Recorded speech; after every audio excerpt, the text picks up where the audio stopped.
Racing to the Breeders' Cup and the Kentucky Derby 2020, it's the Grade 1 Claiborne Breeders Futurity from Keeneland on 9-horse field. Let's start with an impressive winner at the rail, Tap It to Win. Ran at Woodbine in his debut race and then went synthetic to dirt and picked up a nice win by 3 lengths, drawing away late at the Spa in a second lifetime race.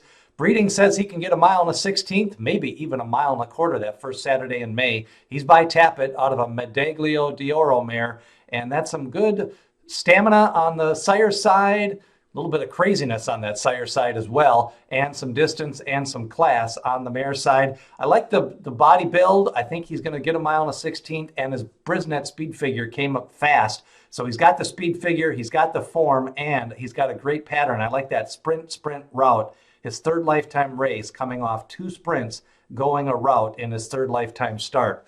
Meanwhile, By Your Side picked up a couple of wins, won at Churchill Downs, and then regressed in his third lifetime race.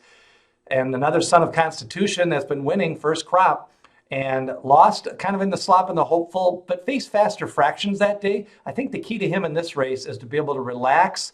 He's a little bit smaller horse, and he does look like a router. So I think he'll improve going a route, and he may get good position from that 2 spot. We'll see if he can stretch it out to a mile and a 16th. Meanwhile, Life on the Road, a nice win at the P-Patch. Ellis Park in his debut, son of Street Strength, pulled away at 7 furlongs, and that's always a good sign that they can get a mile and a 16th. I like those 7 furlong maiden wins, but it's still only a second lifetime race, and he's got to stretch out and face other winners. Meanwhile, King Theo picked up a win at Gulfstream Park by 8 lengths. Both starts have been in Florida at Gulfstream Park. Now comes to Kentucky and takes on other winners from Saratoga and from Ellis Park.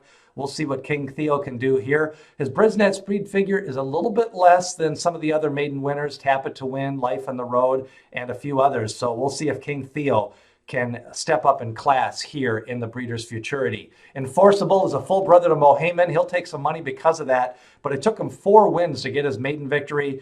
He's a son of Tappet out of a Dixie Union mare. And of course, Mohamed won early and developed early. Maybe Enforceable is more of that type. He's already got 4 lifetime races though, so I'm not sure how much he can improve now with his 5th lifetime race. And it actually cuts back.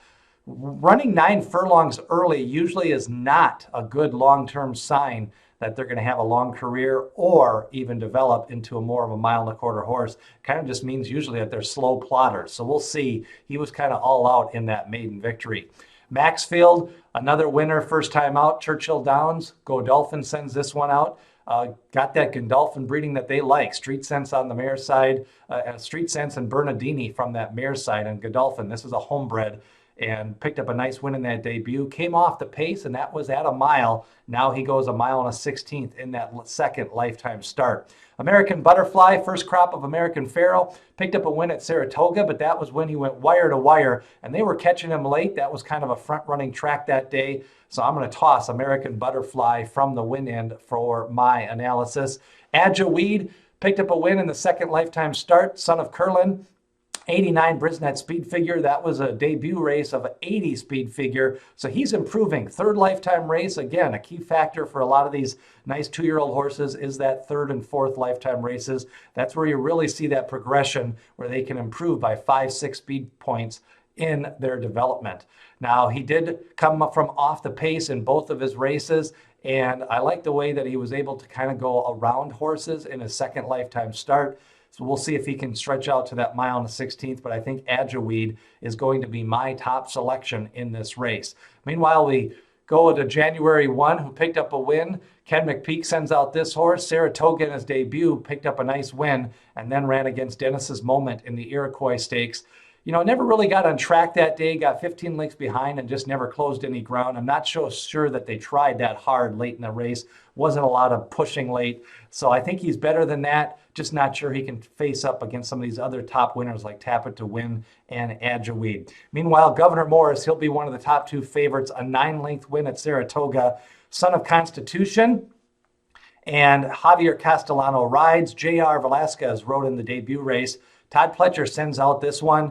And I like the fact that he gets from the outside. He can kind of dictate where he wants to be. He did get an 85 Brisnet speed figure in his debut win. Now he stretches out to a mile and a 16th. So Tap It to Win is definitely a contender. I like his spot at the rail. Meanwhile, you've got Adjoweed, who is my selection in this race, and then Governor Morris, another contender to take a look at from the outside. Also, Maxfield, a Godolphin homebred, and impressive winner, Life on the Road for Steve Asmussen at the Pea Patch Ellis Park. Who do you like? Leave a comment below, hit subscribe, and share these videos as we race you up to the Breeders' Cup. We've also got a Champagne Stakes preview and a Darley Alcibiades preview from Friday. It's racing to the Kentucky Derby 2020. Hit subscribe, and we'll lead you up to the Breeders' Cup. Leave a comment below. Who's your pick in the Keeneland Breeders Futurity?